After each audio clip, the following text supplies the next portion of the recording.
Ascending Altitudes, a dive into stages of conscious development. Hello, beautiful listeners. Welcome back to another episode of Information for Life, Insights and Ideas to Navigate Your World.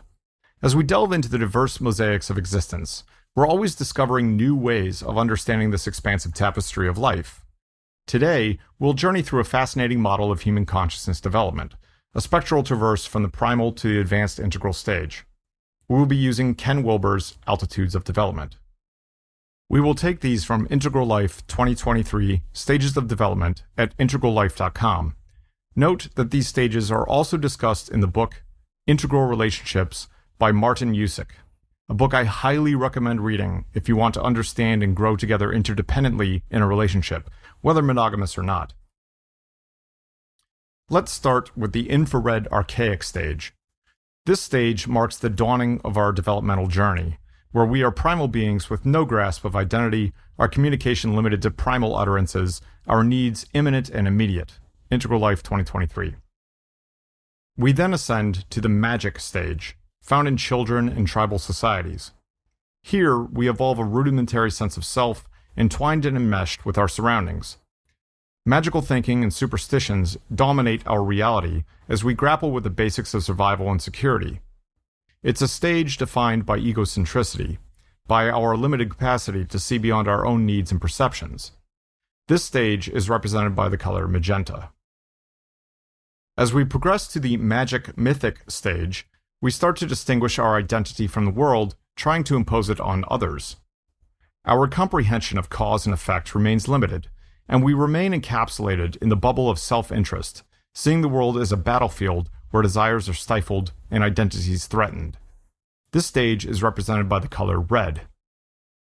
The mythic stage brings a significant leap in consciousness. Here, we learn empathy and begin to view others as separate entities with their rights and experiences. Yet, this stage is a conformist one, our identities tethered to the groups we belong to, be it race, sex, or creed. We have yet to see the broader human community beyond our own group affiliations. This stage is represented by the color amber. At the rational stage, we transcend group-centric thinking and begin to appreciate all of humanity. Our worldview becomes scientific. Logic and reason dictate our perception of facts, and we embrace the themes of achievement and material abundance. Here, we finally start to grasp the formal, operational nature of our world. This stage is represented by the color orange.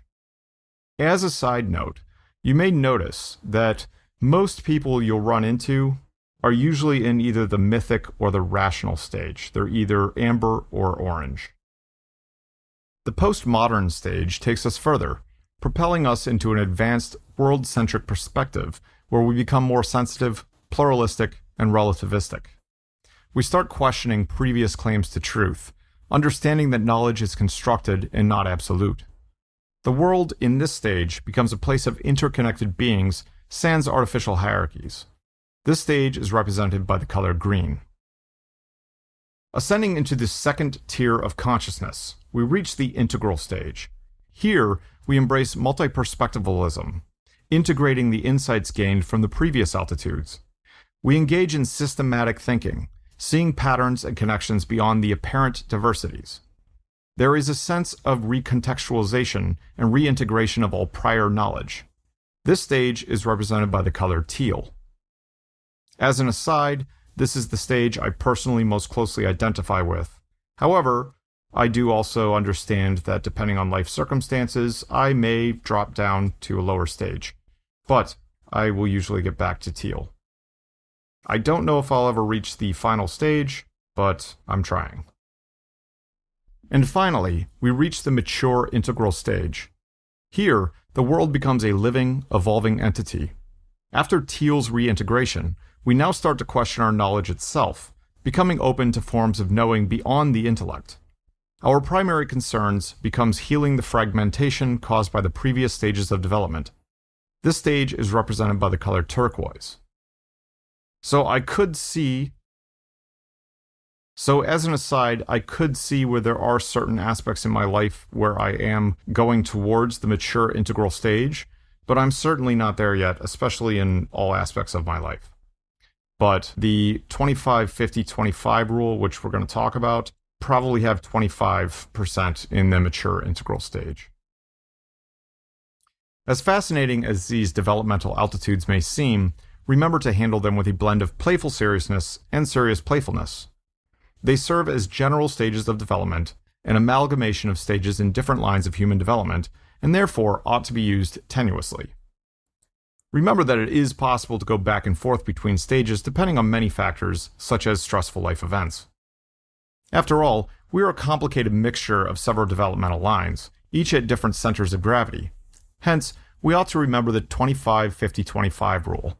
About half our behavior is determined by our dominant stage, and the rest is shared by the stages preceding and succeeding it. So, as we ascend these altitudes of consciousness, let's remember to honor the journey, for it is as important, if not more, than the destination. That's all for today's episode of Information for Life, Insights and Ideas to Navigate Your World. I hope this gave you a deeper insight into our developmental journey.